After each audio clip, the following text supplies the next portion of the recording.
우리가 듣고 또 하나님의 주시는 은혜와 평강을 우리가 받을 수 있는 귀한 시간 주신 것을 감사합니다. 육신의 삶 동안에 우리가 썩어질 것에 들이지 않고 썩지 않는 영원한 하나님의 말씀을 우리가 우리 질그릇 같은 우리 몸에 받을 수 있는 귀한 시간 주셨으니 이 말씀을 우리 마음편에 잘 새김으로 아버지 하나님, 이 말씀이 우리를 붙들고 이 말씀을 통하여 오늘도 아버지 하나님 소망의 삶을 살 수 있도록 도와주시고 성령님을 통하여서 지혜와 명철을 허락하셔서 이 말씀을 깨닫는 은혜가 있게 하여 주옵소서. 성령께서 온전히 주장하여 주옵소서. 주 예수 그리스도의 이름으로 감사하며 기도합니다. 아멘. 창세기 48장 15절부터 보겠습니다. 15절부터 마지막 절까지 제가 읽겠습니다. 그가 요셉을 축복하며 말하기를 나의 조상 아브라함과 이삭 앞에서 행하신 하나님, 나의 온 생애 동안 오늘까지 나를 양육하신 하나님, 모든 악에서 나를 구속하신 그 천사가 이 아이들을 축복하시며 내 이름과 내 조상 아브라함과 이삭의 이름이 그들 위에 불리게 하시고 그들로 땅 가운데서 번성하게 하소서 하더라. 요셉이 그의 아비가 오른손을 에프라임의 머리 위에 얹는 것을 보니 그것이 그를 불쾌하게 한지라. 그가 그의 아비의 손을 들어 에프라임의 머리에서 므낫세의 머리로 옮기려고 하더라. 요셉이 그의 아비에게 말하기를 내 아버지여 그리 마옵소서. 이 아이는 장자이오니 아버지의 오른손을 그에게 얹어 주소서 하였으나 그의 아비가 거절하며 말하기를 나도 안다.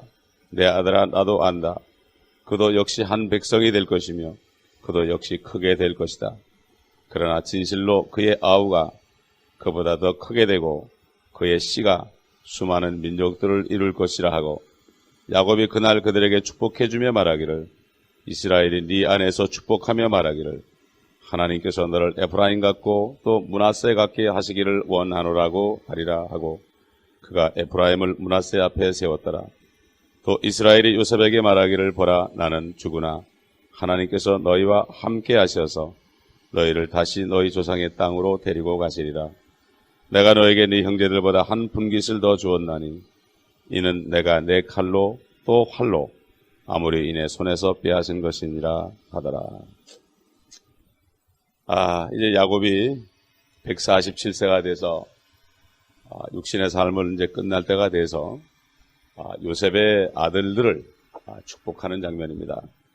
요셉은 12아들 가운데 11번째 아들로서 그는 소년 시절부터 아버지의 말씀을 잘 따랐습니다.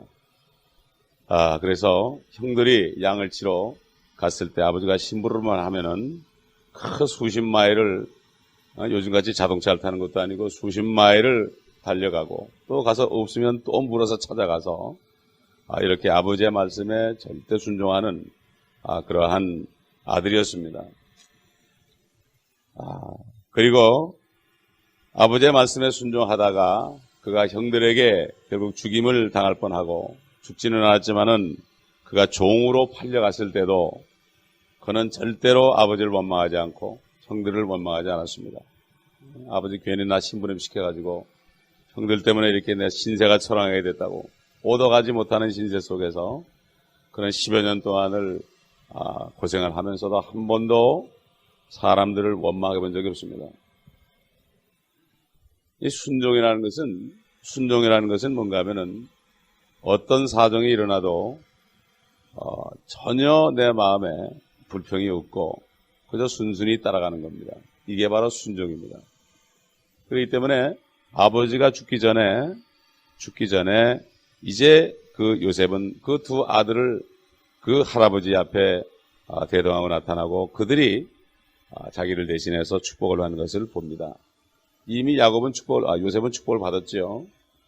그런데 이 요셉의 두 아들까지도 축복을 받는 장면이 나오고 그 자리에는 다른 손자들은 하나도 없습니다. 우리가 이 세상에 부모가 있습니다. 부모가 있는데 자녀들은 부모를 주 안에서 공경하라고 했습니다. 그 얘기는 부모님이 예수 그리스도를 믿고 하나님의 자녀가 됐으면 공경하라는 것입니다. 왜냐하면 부모를 공경하는 것이 바로 하나님 공경하는 겁니다. 왜냐? 하나님께서는 이 질서를 줬기 때문에 아내는 남편을 공경하고 자식들은 부모를 공경하고 이렇게 할 때 결국 하나님 공경하는 걸로 쳐주는 겁니다. 그래서 마태복음 25장에 봐도 참 나중에 주님이 이 땅에 오셔서 모든 민족들을 모으고 그 민족들의 잘잘못을 심판할 때도 내 형제 중에 지극히 작은 자에게 한 것이 나에게 한 것이다. 사람들이 착각을 합니다. 착각을 하는 게 하나님 내가 무엇인지 하겠습니다. 그런데 하나님이 자기 사람을 보내주면은 모른단 말이에요. 그렇기 때문에 이 땅에서는 하나님께서는 사람을 통해 역사하고 또 하나님 공경하는 것이 집안에서는 부모로부터 시작해서 하나님의 사람들을 공경하는 것이 바로 하나님을 공경하는 것입니다. 이게 얼마나 중요한지 몰라요. 이거를 잊어버리게 되면 헛된 일만 하다 간다 이거예요. 헛된 일만 하다 간다. 그래서 여기 지금 야곱은 요셉을 축복하면서 뭐라고 축복하는가 하면 15절 보니까 요셉을 먼저 축복하면서 나의 조상 아브라함과 이삭 앞에서 행하신 하나님, 나의 온 생애 동안 오늘까지 나를 양육하신 하나님, 그 다음에 모든 악에서 나를 구속하신 그 천사가 이 아이들을 축복하시며 내 이름과 내 조상 아브라함과 이삭의 이름이 그들 위에 불리게 하시고 그들로 땅 가운데서 번성하게 하소서 하더라. 이스라엘 민족들은 이 지구상에서 번성하는 축복을 받았습니다. 번성하는 축복을 받았어요. 여기 보면은 그들의 조상 아브라함과 이삭 앞에서 행하신 하나님이 나오고 그 다음에 악에서 구속하신 천사가 나옵니다. 천사. 이 천사에 대해서 우리가 좀 알아야 되죠. 천사들은 하나님의 사역자라고 히브리서 1장에 나옵니다. 하나님의 사역자라는 것은 하나님의 일을 대신해서 해주는 게 바로 사역자다. 그래서 예수님께서 마태복음 19장인가 가보면은 이런 말씀을 했지요. 18장에 보면은 10절에 보게 되면은 너희는 이런 어린아이들 중에 하나라도 업신여기지 않도록 주의하라. 내가 너희에게 말하노니 하늘에 있는 그들의 천사들이 항상 하늘에 계신 내 아버지의 얼굴을 뵙고 있느니라. 어린아이들, 미성년자들, 어린아이들, 그들의 천사들이 하늘에 있습니다. 그게 뭔가 하면은 그들의 하나하나를 대표하는 천사들이 하늘에 있단 말이에요. 그렇기 때문에 그들이 어려움을 당할 때는 그 천사들이 하나님 아버지께 얘기를 합니다. 그래서 우리 멕시코 갔을 때 어떤 자매가 어릴 때 자기 어머니가 장녀였는데 자기를 낳자마자 쓰레기통에 버렸지만 하나님의 천사가 하늘에서 아버지께 얘기하니까 멕시칸 아주 선한 의사 부부를 쓰레기통을 열게 해가지고 그 아이를 데려다가 씻겨가지고 양녀로 삼았지 않습니까? 하나님의 천사들이 어린 아이들을 대표해서 있다. 아무도 보살펴주지 않은 아이들은 그래서 고아와 과부를 돌보는 것이 바로 이것이 참 좋은 일이다. 이것이 정말 경건한 일이다. 이렇게 얘기한 거예요. 과부들도 의지할 곳이 없지요. 고아들도 의지할 곳이 없죠. 하나님께서 너희를 고아처럼 버려두지 않았다 그러십니다. 그렇기 때문에 이 땅의 어린아이들, 우리 멕시코 가면 어린아이들이 굉장히 많이 모입니다. 요즘 보게 되면은 한국에서 빚을 갚자 하는 운동이 일어나는데 옛날 한국 사람들 선교사들이 가가지고 뭐 캔디 나눠주니까 그거 먹으려고 이러는 게 똑같더라고. 멕시코에서 지금 우리 아이들 갔을 때 하는 것처럼 그 아이들을 뭐라 그랬죠? 주님께서 업신여기지 말아라. 걔들 하나하나를 업신여기지 말아라. 그들의 천사들이 하나님 앞에 항상 배없느니라고 그랬어요. 그렇기 때문에 미국은 자녀들에게 함부로 얘기하면 걸리는 거예요. 내 자녀라도 내가 자녀들을 학대하면 경찰에 와가지고 감옥에 집어넣고 아이들은 데려가는 게 이 나라가 성경으로 세운 나라이기 때문에 그렇습니다.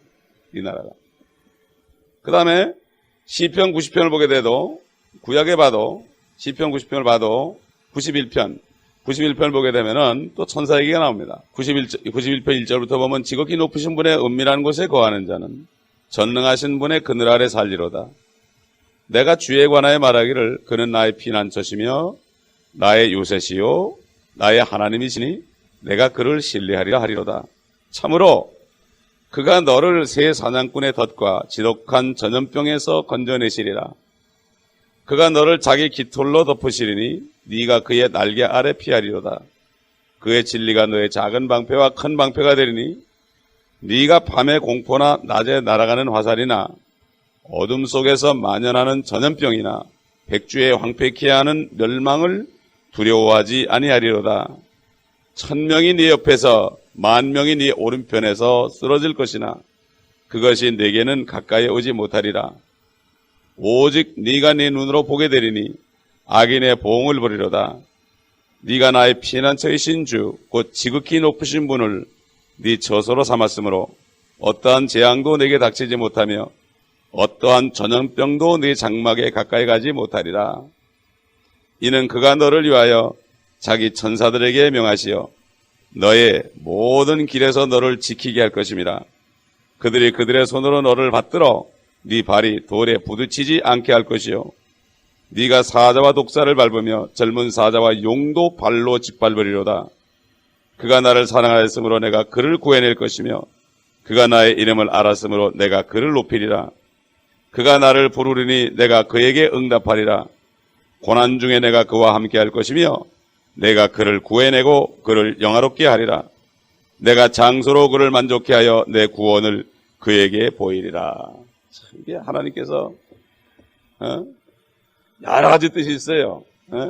예수 그리스도도 이렇게 하나님이 천사를 보내서 구해줬고 또 환난 때 앞으로 많은 사람들이 고통받을 때도 이렇게 할 것이고 지금 시대에도 우리가 어려울 때 천사들을 보내서 우리를 구해주시고 인도한단 말이에요. 아무리 전염병이 만연할지라도 우리가 예방주사를 맞아서 그게 되는 게 아니고 그 전염병에서 구해주신 것은 이 말씀이란 말이에요. 말씀. 말씀. 하나님의 말씀이에요. 말씀이 우리를 감싸고 있기 때문에 전염병이 우리 장막에 오지 못하는 거예요. 저는 그러기 때문에 거듭난 다음부터는 하나님의 말씀만을 의지하고 살았어요. 하나님의 말씀이 나의 보험입니다. 나의 보험이에요. 사실 성도들이 메디칼 보험 내는 돈만 가지고 선교를 해도 엄청난 사람이 구원받을 텐데 참 그게 안타깝지만 아직 믿음들이 없어 그렇죠. 믿음의 분량만큼 해야 되는 거예요. 하나님을 의지할 것인가? 세상에 보험회사들이 돈 많이 벌어가지고 보험회사들이 말이죠. 아주 이 미국 땅에서는 최고 부자들입니다. 왜 그렇습니까? 그냥 벌벌 떠는 사람도 돈 걷어가지고 자동차 보험도 그렇고 그 다음에 메디칼 보험도 그렇고 참 그렇기 때문에 이 사람들이 공포에 떠는 걸 이용해서 이걸 사용하고 이걸 봅니다. 그렇기 때문에 우리는 물론 뭐 그런 것도 들어야 되겠죠. 자기의 믿음 분량만큼. 그러나 여기 하나님의 말씀을 의지해야 돼요. 하나님의 천사들이 우리를 지켜주신다. 아멘. 우리가 멕시코를 그렇게 해외를 그렇게 오래 다녀도 자동차로 그렇게 부실한 자동차, 새 차도 아닌 털털거리는 차를 타고 다녀도 한 번도 사고 나지 않고 지켜주신 것은 하나님의 천사들이 우리를 지켜준 겁니다. 아멘. 이걸 여러분이 알아야 돼요. 어떻게 하느냐? 하나님의 말씀이 나오니까. 눈이 있어도 보지 못하고 귀가 있어도 듣지 못한다. 저는 여러 번 경험했어요. 밤새도록 기도하고 졸면서 차를 타고 할 때 천사들이 지켜준 것을 저는 많이 경험했습니다. 몇 번 죽을 뻔했습니다. 그러나 하나님께서 때가 되니까 지켜주더란 말이에요. 여기 지금 야곱도 고백하는 게 뭡니까? 인생을 다 147년을 사는 다음에 모든 악에서 나를 구속하신 그 천사가 이 아이를 축복하시며 내 이름과 내 조상 아브라함과 이삭의 이름이 그들에 불리게 하시고 그들로 땅 가운데서 번성하게 하소서. 이스라엘 민족은 이 땅에 축복을 받았습니다. 그렇기 때문에 유대인들은 어디 가든지 못 사는 사람 없습니다. 유대인 거지 봤습니까? 유대인의 거지를 봤어요? 미국의 부의 75%가 유대인 겁니다. 그렇기 때문에 우리는 이 야곱이 그 자손들을 축복했을 때 이렇게 이루어졌습니다. 그런데 이제 에브라임과 므낫세를 축복하는데 에브라임은 둘째 아들이고 므낫세는 큰 아들입니다. 그래서 요셉이 므낫세를 야곱의 오른손에 얹혀놓고 오른손으로 데려다 놓고 에브라임 둘째를 왼손으로 데려놨습니다. 그런데 야곱이 손을 얹으면 되는데 이렇게 엇갈려가지고 했단 말이에요. 엇갈려가지고. 그러니까 요셉이 기분이 나빴어요. 장자를 좀 오른손으로 얹으라고 그러는데 오히려 엇갈려가지고 왼손이다. 왼손이다. 또 미국 사람들, 영국 사람들은 영국 국기가 이렇게 대각선이 있잖아요. 대각선이 있다고 그래가지고 또 자기들이 또 이 축복을 받았다고 그래. 미국 사람들은 우리가 차자인데 영국은 장자고 차자인데 우리가 축복받았다고 그래. 그거는 아전인수격인 얘기고 그런 얘기는 성립이 될 수가 없죠. 그렇게 받은 것은 하나님의 말씀으로서 였기 때문에 축복을 받는 거죠. 그래서 지금 그렇게 할 때 여기 뭐라 그랬습니까? 19절에 보니까 아비가 뭐라는 거면 나도 안다. 내 아들아 나도 안다. 참 희한해요. 성경에 보게 되면은 첫 번째 아담이 낳은 가인과 아벨도 둘째 아들을 하나님이 축복했습니다. 또 이삭의 두 아들 야곱과 에서도 둘째 아들을 축복하고 심지어는 하나님이 나는 야곱은 사랑하였고 에서는 미워하였다고 그랬습니다. 마찬가지로 이 므낫세와 에브라임이 둘째고 므낫세가 첫째인데도 야곱은 에브라임을 축복합니다. 그래서 에브라임이 나중에 북쪽 왕국의 10지파가 됐습니다. 10지파가 그대로 됐습니다. 그러나 나중에 그들이 배교했죠. 그들이 배교해서 결국은 요한계시록에 보면은 14만 4천에 속한 지파에는 소속되지 않았습니다. 그러나 나중에 에스겔서 48장에 어제 본 것처럼 모든 게 회복되고 회개할 때 다시 에브라임 지파가 나타나는 것을 볼 수 있습니다. 여러분 우리가 잘 아는 여호수아도 에브라임 지파 사람입니다. 예수 그리스도를 대표하는 이 여호수아도 바로 그렇습니다. 참 희한해요. 저도 차자입니다. 저희 형님은 지금 장로님인데 저희 형님은 한 번도 술 담배를 해본 적이 없습니다.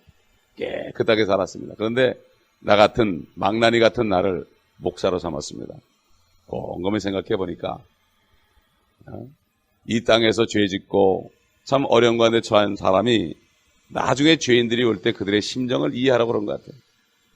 내 의를 내가 깨끗하게 살고 깨끗하게 사는 사람은 죄를 진 사람은 이해를 못해요. 정죄를 합니다. 내가 의로운 줄 알고. 아마 그래서 그런 말이에요. 대개 보면 차자들이 성경에 나타난 차자들이 장자보다는 못해요. 인격적으로 못해요. 그러나 하나님께서 자기 죄악을 깨닫게 해서 야곱도 자기 죄악을 깨닫게 하려고 20년 동안을 연단했죠. 그래가지고 된 거예요. 저도 20년을 하나님이 연단했습니다. 죄악 속에 집어넣고 네가 죄인 아니냐? 이걸 깨닫게 했습니다. 그런데 저희 형님의 얘기 들어보니까 형님에게 하나님이 기회를 줬는데 거절했답니다. 그게 저한테 왔다는 거예요. 죄를 진 사람들은 빚을 갚기 위해서 하나님께서 명령하시면 아멘 합니다. 그러나 내가 깨끗하게 살고 내가 돈 잘 벌고 이런 사람들은 결국 하나님 때문에 포기를 못합니다. 자기를 포기를 못합니다. 아마 그래서 그런지도 모르겠어요. 여기 보면 하나님은 이상하게 둘째를 썼습니다. 첫째를 안 쓰고. 이거는 우리가 이해를 못합니다. 이해를 못하는 거예요. 21절에 보니까 또 이스라엘이 요셉에게 말하기를 보라 나는 주구나 하나님께서 너희와 함께 하셔서 너희를 다시 너희 조상의 땅으로 데리고 가시리라. 예언대로 됐죠. 다시 모세를 통해서 돌아갔다가 또 범죄하면서 또 흩어졌다가 거의 2000년 동안 흩어져 살다가 지금 이스라엘 민족이 예루살렘에 모여 있습니다. 앞으로는 이 땅에 있는 모든 유대인들이 전부 다 돌아갈 것입니다. 그렇게 되면은 이 미국은 껍데기밖에 남지 않을 것입니다. 그래서 22절 보니까 내가 너에게 네 형제들보다 한 분깃을 더 주었나니 이는 내가 내 칼로 또 활로 아무리 내 손에서 빼앗은 것이다. 요셉은 그래서 12지파 가운데 두 분깃을 차지했습니다. 그것이 바로 에스겔서 48장에 나오죠. 다 돌아가서 이제 주님이 이 땅에 예루살렘에서 통치할 때에 그때 12지파의 땅을 나눌 때 에브라임과 므낫세 지파에게도 몫을 줍니다. 두 몫을 주는 거예요. 요셉은 요셉의 몫이 바로 두 개가 된 것입니다. 그러면 요셉이 아들이지만 므낫세와 에브라임을 야곱의 내 아들이다 그런 거예요. 그 아버지에게 준 겁니다. 그래야만 두 지파가 될 수 있기 때문에. 그렇기 때문에 보면 예나 지금이나 부모를 섬기는 사람은 하나님도 잘 섬깁니다. 하나님을 섬긴다면서 부모를 멀리하는 사람은 뭐가 잘못된 사람이에요. 주 안에서 부모를 공경하라. 이것이 너희가 땅에서 잘되고 장수하리라. 이것이 약속 있는 첫 계명이다. 그렇기 때문에 주 안에서 하라는 거예요. 예? 주 밖에서 하는 게 아니에요, 부모는. 왜냐하면 하나님의 말씀으로 거듭난 그 부모들은 마치 내가 하나님 대하듯이 그들을 섬겨야 되는 것이다. 이것입니다. 그러므로 구약이나 신약이나 할 것 없이 하나님께서는 이 땅에 있는 동안에 잘되는 축복은 부모 공경이다 하는 것을 우리가 다시 한번 확인할 수가 있습니다. 기도하겠습니다. 감사합니다. 오늘도 말씀을 통하여 주 안의 부모 공경이 이 땅에 사는 동안에 축복받는 길이요 장수하는 길임을 다시 한번 확인했습니다. 또 하나님의 자녀들 천사를 보내서 악에서 구하시고 또 지켜주시는 그 놀라운 또 진리의 말씀을 발견했습니다. 어린아이들이 그 천사들이 주님 앞에 항상 서는 것처럼 또 우리를 이 땅에 사는 동안에 험한 세상에서 우리의 발이 돌에 부딪히지 않게 하시고 또 우리 주님이 재림할 때도 발이 돌에 부딪히지 않게 하시고 독사와 뱀을 밟게 하시고 사탄의 권세를 우리가 밟고 아버지 복음을 전할 수 있는 이 특권을 주신 것을 감사를 드립니다. 이 말씀을 의지하고 우리가 어디 가든지 천사들이 우리를 지킴으로 모든 사탄의 권세를 발로 밟으며 그러므로 많은 사람들에게 그리스도의 복음, 생명의 복음을 전하며 특별히 어린아이들에게 저들을 업신여기지 않고 정말 한 영혼을 대하듯이 진실된 마음으로 저들을 아버지 대하게 하시고 내일 멕시코 갈 때도 어린아이들에게 무엇을 나눠줄 때도 업신여기며 아버지 하나님 그런 마음으로 하지 않게 하시고 주님이 업신여기지 말라 하였는데 이런 죄를 짓지 않도록 도와주시고 그들을 잘 섬길 수 있도록 도와주실 때에 그들의 천사들이 우리의 일들을 보고함으로 또 하나님께 축복받는 우리 종들이 될 수 있도록 내일 가는 30여 명의 종들을 다 축복하시고 그 은혜 가운데 행하게 하여 주옵소서. 주 예수